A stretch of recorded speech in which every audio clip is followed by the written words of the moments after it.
항공유와 원유 가격이 천정부지로 치솟았습니다. 우연이 아니라 구조적 문제가 터진 거죠. 그리고 그 태풍의 눈에 대한민국이 있습니다. 이게 무슨 뜻일까요? 오늘 이야기 끝까지 들으시면 그 답을 알게 되실 겁니다. 2026년 3월 중동의 작은 분쟁 하나가 전 세계 하늘길을 멈춰 세웠습니다. 호르무즈 해협, 다들 들어보셨을 겁니다. 페르시아만과 아라비아해를 잇는 폭 50km의 좁은 해로인데 이곳으로 오가는 하루 원유량이 실로 엄청납니다. 매일 2천만 배럴입니다. 전 세계 해상 원유 물동량의 4분의 1이 바로 이 길목을 거쳐가는 셈입니다. 그런데 그 항로가 완전히 차단됐습니다. 이 사실은 아마 대부분 아실 겁니다. 구독과 좋아요는 큰 힘이 됩니다. 물론 중동의 분쟁이 하루 이틀 된 이야기는 아니죠. 하지만 이번엔 차원이 다릅니다. 과거 1973년 오일 쇼크 때 하루 손실이 500만 배럴이었지만 지금은 1200만 배럴에 달합니다. 단순히 2배가 아니라 그 이상입니다. 당시에도 세계 경제가 휘청였는데 지금은 비교할 수 없이 심각한 상황이 닥친 겁니다. 혹시 1973년을 기억하십니까?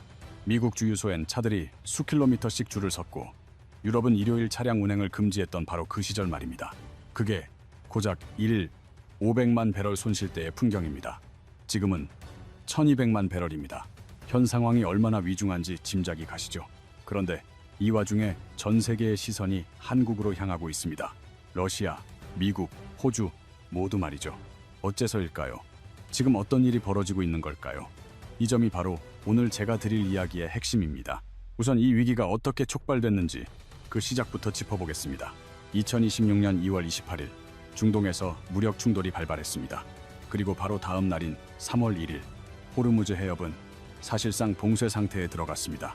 평소 이 해협을 통과하던 선박이 하루 138척이었는데 봉쇄 후엔 이틀에 고작 7척으로 줄었습니다.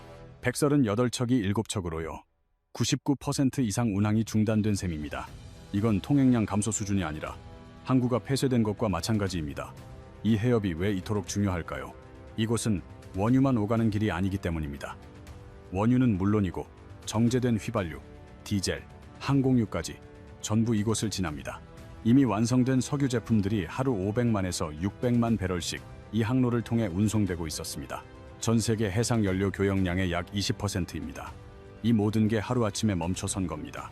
원유는 그나마 다른 방도가 있습니다. 사우디아라비아는 홍해로 통하는 송유관이 있고 각국이 비축유를 풀 수도 있으니까요. 하지만 이미 가공된 연료는 다릅니다. 대체할 경로가 전무합니다. 완성품 공급이 끊기면 그걸로 끝입니다. 한국산 항공유가 두바이를 거쳐 유럽으로 가던 길도 중동에서 정제돼 아시아로 오던 물량도 모두 막혔습니다. 그 공백이 시장에 고스란히 충격을 준 거죠. 가격이요? 2026년 2월 당시 브렌트유는 배럴당 63달러였습니다. 불과 한 달 만에 116달러로 폭등했습니다. 2배 가까이 뛴 거죠. 하지만 더 심각한 건 항공유입니다. 항공유 가격 상승 속도는 원유를 훨씬 앞질렀습니다. 정제 마진, 즉 크랙 스프레드가 배럴당 24달러에서 52달러로 치솟았습니다. 크랙 스프레드란 원유를 사들여 항공유로 정제해 팔았을 때 남는 이윤을 말합니다. 그 이윤폭이 2배 이상 늘어난 겁니다. 역대 최고 기록이죠. 그런데 여기서 생각해 볼 점이 있습니다. 왜 유독 항공유가 더 가파르게 올랐을까요? 항공유는 다른 연료와 달리 보관 조건이 매우 까다롭습니다. 정해진 온도를 맞춰야 하고 오염의 극도로 취약하며 인화점 기준도 엄격합니다. 그래서 비축해 둘 수 있는 재고량이 많지 않습니다. 휘발유나 디젤과 비교하면 비축 물량이 현저히 적은 편입니다.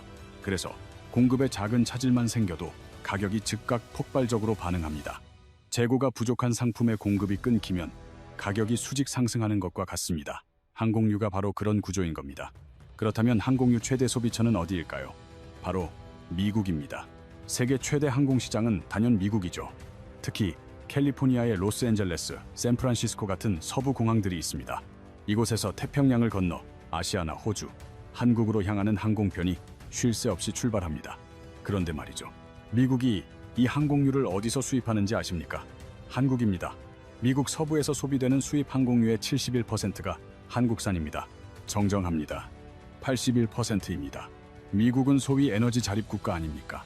셰일 오일로 세계 유가를 흔들고 천연가스는 남아돌아 수출까지 하는 나라인데요. 그런 미국조차 서부 지역 항공유만큼은 한국에서 들여와야 합니다. 서부에는 정제 시설이 충분하지 않기 때문이죠. 정유 공장 대부분이 텍사스 같은 남부에 몰려 있어 거기서 운송하는 것보다 한국에서 배로 실어오는 게 경제적으로 더 유리한 겁니다. 참으로 역설적인 상황이 아닐 수 없습니다.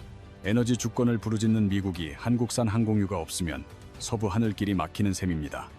호주는 어떨까요? 상황이 훨씬 더 심각합니다. 호주에서 사용하는 항공유와 난방유의 98.3%가 한국에서 공급됩니다. 거의 전량에 가깝죠. 호주가 어쩌다 이런 상황에 처했을까요?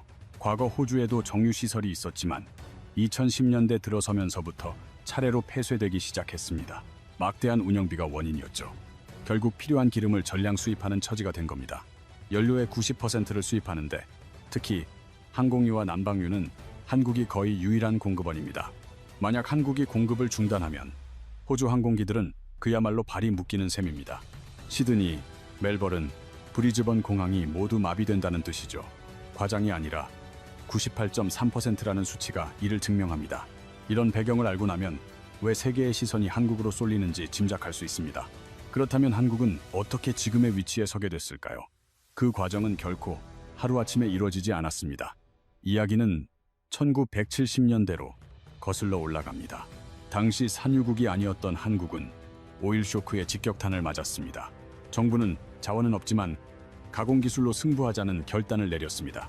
울산, 여수, 온산 등지에 정유단지를 건설하기 시작했고 초기에는 단순 정제에 그쳤습니다. 원유에서 휘발유와 디젤을 생산하는 수준에서 꾸준한 기술 투자로 고도화 설비를 확충해 나갔습니다. 고도화 설비란 쉽게 말해 저품질 원유를 고급 연료로 재탄생시키는 기술을 의미합니다. 중동산 원유 중에는 황합량이 높은 중진류가 있는데 일반 설비로는 정제가 까다롭습니다. 하지만 한국은 이런 저급 원유마저 최고급 항공유로 바꿔내는 기술력을 갖추고 있습니다. 이 기술력이 현 위기 속 한국의 핵심 경쟁력이며 세계 10대 정유시설 중 3곳이 한국에 있습니다. 세계 3위인 울산 SK에너지는 하루 84만 배럴을 처리합니다. 여수 GS 칼텍스는 5위로 73만, 온산 S오일은 7위로 67만 배럴 규모입니다. 대산의 HD 현대오일뱅크까지 더하면 국내 총 정제 능력은 1일 340만에서 350만 배럴에 달합니다. 세계 5, 6위권 규모인데 중요한 건 단순한 크기가 아닌 앞서 말한 고도화 설비입니다. 비유를 들어보죠.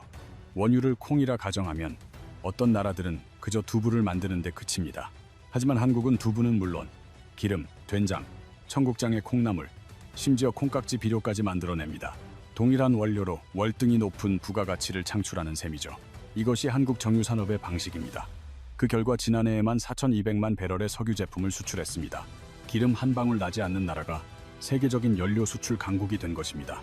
여기서 한 가지 궁금증이 생길 수 있습니다. 이 위기 상황이 한국에겐 오히려 이득 아닌가 하는 생각 말입니다. 일부는 맞는 말입니다. 정유사들의 마진은 크게 늘었지만 경제 전반으로 보면 원유 수입 비용 부담이 급증했습니다. 에너지 소비 대국인 만큼 비용 상승의 타격이 크고 환율 문제까지 겹쳤습니다. 원유 결제 통화인 달러의 원화 환율이 1,500원을 넘어서며 원화 가치가 하락했기 때문입니다. 결국 같은 가격의 원유를 더 비싼 값에 사와야 하는 이중고를 겪는 것입니다. 부담이 가중되는 것이죠. 마트에 가보면 요즘 물가를 실감하실 겁니다. 저 역시 장바구니 영수증에 놀랄 때가 많습니다. 이 모든 현상은 연결되어 있습니다. 유가 상승은 운송비, 포장재, 농업용 자재비의 동반 상승으로 이어집니다. 이는 결국 소비자 물가 상승으로 귀결됩니다. 치킨값과 배달비 인상도 같은 맥락입니다. 나아가 물가 상승은 중앙은행의 금리 인하를 어렵게 만들고 이는 대출 이자 부담으로 직결됩니다. 주택담보대출이나 전세자금 대출을 이용하는 가계에 직접적인 영향을 미치는 것이죠.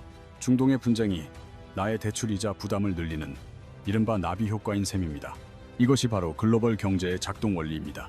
국내 항공업계의 경우 대한항공이 지난 4월 비상경영에 돌입했습니다. 비상경영이란 위기 극복을 위해 허리띠를 졸라매는 것을 의미합니다. 갤런당 220센트로 예상했던 항공유 가격이 450센트까지 2배 이상 폭등한 탓입니다. 인천 뉴욕 노선에 투입되는 보잉 777 기종은 편도에 약 8만 5천 리터의 항공유를 소모합니다. 유가가 2배로 뛰었으니 연료비 부담 역시 2배로 늘어난 것입니다. 항공사는 이 비용을 유류 할증료를 통해 승객에게 전가할 수밖에 없습니다. 실제로 인천, 뉴욕, 런던 등 장거리 노선의 유류 할증료는 200에서 250%나 급등했습니다. 항공권 가격 상승은 여행객 감소로, 이는 면세점, 호텔 등 관광산업 전반의 위축으로 이어지는 연쇄 효과를 낳습니다.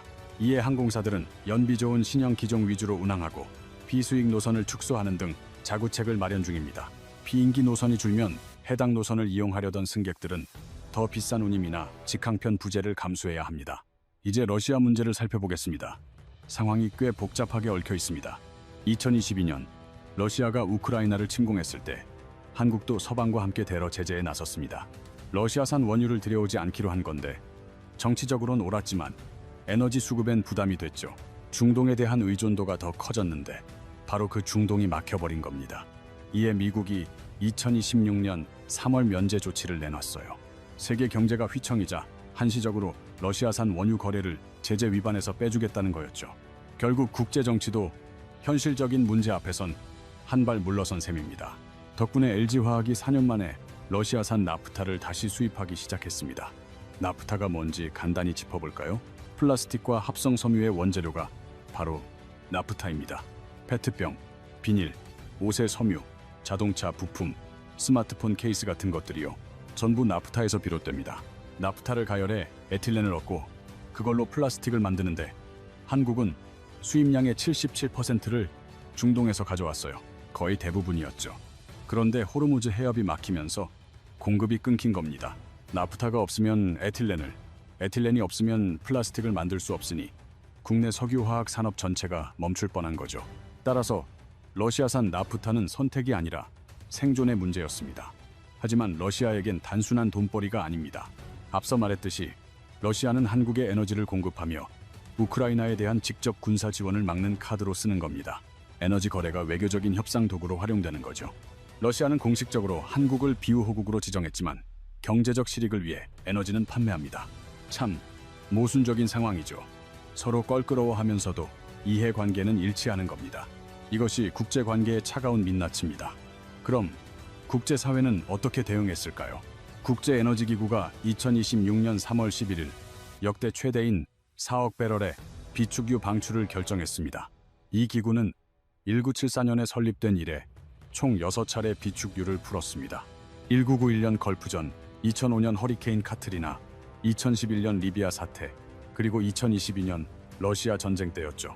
하지만 이전 방출량을 모두 합쳐도 이번 4억 배럴에는 미치지 못합니다. 그만큼 위기가 심각하다는 뜻입니다. 32개 회원국 모두가 찬성했는데 각국 이해관계가 달라 만장일치는 정말 드문 일입니다. 그런데 이번엔 모두가 동의했어요. 그만큼 상황이 절박하다는 방증이죠. 우리나라는 2246만 배럴을 풀기로 했습니다. 아시아, 오세아니아 지역이 즉각 방출을 시작했죠. 3월 말에서 4월에 시작한 미국, 유럽과는 다른 행보였습니다. 한국이 서두른 건 중동 원유 의존도가 70%가 넘기 때문입니다. 원자재 공급이 끊기면 가장 빨리 타격을 입는 나라 중 하나죠. 그래서 하루라도 빨리 시장에 안정 신호를 줘야 했습니다. 한국이 200일분 이상의 소비량을 비축한 시설을 가진 것은 현 시점에서 굉장한 강점입니다. 울산, 여수, 서산 등지에 대규모 비축 기지들이 있죠. 지하 동굴이나 지상 탱크에 저장된 이 비축유가 위기 시 충격을 완화하는 댐 역할을 합니다. 그럼 이게 우리 생활에 미칠 영향을 구체적으로 알아보겠습니다. 주유소 기름값 상승은 이미 체감하고 계실 겁니다. 하지만 파장은 훨씬 넓게 퍼집니다. 전기료 역시 에너지 가격에 연동됩니다. 특히 LNG 발전 비중이 큰 한국은 가스값이 오르면 전기료도 오를 수밖에 없어요. 한국전력의 적자가 막대한 상황에서 에너지 비용이 더 오르면 요금 인상 압박은 거세질 겁니다. 물가 상승은 소비 위축으로 이어집니다. 이는 기업 실적 악화와 고용 감소를 불러오죠. 2026년 1월 국내 산업 생산이 1.3% 줄었고 건설업은 11% 이상 급감했습니다. 건설 경기가 나빠지면 건설 노동자 일자리는 물론 시멘트, 철강, 인테리어 업계까지 타격을 받습니다. 건설업 하나가 흔들리면 수십 개 업종이 연쇄적으로 영향을 받습니다. 이 와중에 반도체가 그나마 버팀목입니다. AI 붐 덕분에 한국산 고대 역폭 메모리 수요가 꾸준합니다. HBM이라는 반도체인데 챗GPT 같은 AI 서버에 필수적으로 사용되거든요. 삼성전자와 SK하이닉스가 이 시장을 주도하며 수출을 견인하고 있습니다. 조선업도 호황이고요. LNG 운반선과 컨테이너선 수주가 많아 이 두 업종이 경상수지 흑자를 간신히 지키는 중입니다. 이 균형이 깨지면 환율 상승, 수입 물가 급등, 금리 인하 지연, 부동산 침체, 소비 위축의 악순환이 시작됩니다. 지금은 아슬아슬하게 그 경계선을 지키고 있는 상태입니다. 그렇다면 국내 정유사들은 이 위기 속에서 어떤 미래를 그리고 있을까요? 위기 속 투자는 매우 중요한 지점입니다. S오일의 샤인 프로젝트부터 살펴보죠. 무려 69억 달러, 한화 9조 원에 육박하는 거대 사업입니다. 2026년 말 완공을 목표로 하는데 이건 단순한 설비 확장이 아니라 COTC라는 핵심 기술이 적용됩니다.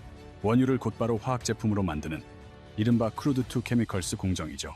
전통적인 공정은 원유에서 나프타, 나프타에서 에틸렌, 다시 플라스틱 원료로 이어지는 복잡한 단계를 거칩니다. 각 단계별로 시간과 비용, 에너지 소모가 큰데 COTC는 이 과정을 획기적으로 단축시키는 기술입니다. 원유가 바로 화학 원료가 되니 효율이 극대화되고 완공 시 S오일의 항공유 생산 수율은 20%나 오를 전망입니다. 즉, 동일한 원료로 더 많은 항공유를 생산할 수 있다는 의미죠. 한편 GS칼텍스는 이미 항공유 수율을 18% 개선했고 바이오 연료 분야로도 투자를 넓히고 있습니다. 폐식용유 같은 폐기물을 원료로 삼는 지속 가능 항공유, 즉 SAF가 바로 그것입니다. SAF가 중요한 이유는 유럽연합이 2025년부터 항공사의 사용을 의무화했기 때문입니다. 2%를 시작으로 2030년 6%, 2050년에는 70%까지 비중이 늘어납니다. 유럽 노선 운항의 필수 조건이 된 셈이죠. SK에너지는 2026년에 유럽으로의 첫 SAF 수출을 기록할 예정입니다. 국내 정유사 최초로 유럽 친환경 연료 시장의 문을 여는 것이며 이 시장은 폭발적인 성장이 기대됩니다. 2030년대와 2040년대를 거치며 전 세계 항공유의 상당 부분이 SAF로 대체될 전망이기 때문입니다. 이 거대한 시장을 선점하려는 경쟁이 바로 지금 우리 정유업계의 과제입니다. 여수묘도 프로젝트 역시 그중 하나죠. 여수 앞바다 묘도에 300만 톤 규모의 LNG 터미널을 건설하는 사업인데 여기서 주목할 점이 있습니다. 바로 수소 저장 탱크를 함께 짓는다는 겁니다. LNG는 현재를 위한 에너지원, 수소는 미래를 향한 포석인 셈입니다. 수소의 중요성은 명확합니다. 탄소 배출이 전무하며 자동차와 발전, 선박 등 미래 산업의 핵심 동력이기 때문입니다. 2040년대 이후 탈탄소 시대가 오면 수소가 현재의 석유를 대체할 핵심 자원이 될 것이란 예측입니다. 지금의 인프라 투자는 바로 그때를 대비해 한국을 동북아 수소 허브로 만들려는 큰 그림의 일부입니다. 이러한 거대한 투자들의 흐름 속에서 한 가지 공통점이 보이지 않으십니까? 우리 정유사들이 위기 대응과 미래 준비라는 두 마리 토끼를 동시에 잡고 있다는 점입니다. 이제 처음의 질문으로 돌아가 보겠습니다. 세계는 왜 한국을 주목하는가? 이제 그 해답이 선명해졌을 겁니다. 자원 빈국이라는 약점을 기술력으로 뛰어넘었고 그 기술이 현 시점 세계가 절실히 원하는 바로 그것이었기 때문입니다. 중동 분쟁, 러시아 제재, 아시아 경쟁사들의 원료난 속에서 한국만이 안정적인 비축분과 독보적인 기술력을 갖추고 버티고 있는 것입니다. 미국은 한국산 항공유에, 호주는 한국 없이는 항공기 운항이 어렵고 러시아마저 우리 정제 기술을 탐내는 이 모든 상황이 반세기 투자의 결실입니다. 기술로 일궈낸 에너지 패권이라 할 수 있죠. 하지만 미래가 장밋빛인 것만은 아닙니다. 불확실한 중동 정세와 함께 화석 연료의 시대가 저물어가는 거대한 에너지 전환의 파도가 밀려오고 있습니다. 이 거대한 변화의 물결을 어떻게 헤쳐나갈지가 향후 10년의 명운을 가를 것입니다. 핵심은 현재의 정제 허브 위상을 SAF와 수소를 아우르는 친환경 에너지 허브로 바꿀 수 있느냐에 달려 있습니다. 샤힌 프로젝트가 완성되고 SAF 생산이 본궤도에 오르며 묘도 터미널이 가동될 2030년대 초반이 한국 에너지 산업의 제2의 부흥기가 될 수도 있습니다. 2026년의 이 위기는 한국에게 위협인 동시에 새로운 도약의 발판이 되고 있습니다. 전 세계가 한국의 저력을 재평가하는 지금, 그 가치를 미래로 이어가기 위한 투자 또한 활발히 이루어지고 있습니다. 분쟁의 안개가 걷히고 호르무즈 해협이 다시 열릴 때까지 세계의 항공기들은 한국산 연료에 의지해 날 수밖에 없을 겁니다. 그리고 그날이 와도 한국은 더 깨끗한 미래 에너지를 공급하는 핵심 국가로서 굳건히 자리를 지킬 것입니다. 들어주셔서 고맙습니다.